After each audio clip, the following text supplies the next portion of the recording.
Ukrainian President Volodymyr Zelenskiy has offered to drop his country's bid to join the NATO military alliance in exchange for Western security guarantees.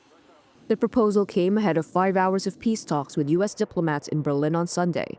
It marks a major shift for Ukraine, which has fought to join NATO as a safeguard against future Russian attacks, and even has the aspiration in its constitution.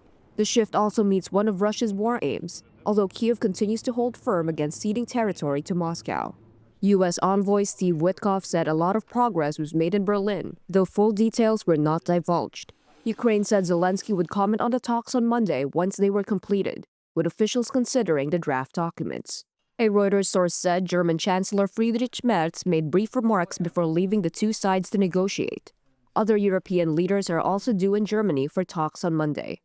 Russian President Vladimir Putin has repeatedly demanded that Ukraine drop its NATO bid, pull troops from the remaining parts of the Donbas region that it still controls, and remain neutral with no NATO forces on its soil. Moscow sources said earlier this year that Putin also wants a written pledge from Western powers to halt NATO's eastward expansion, ruling out membership for Ukraine and other former Soviet states.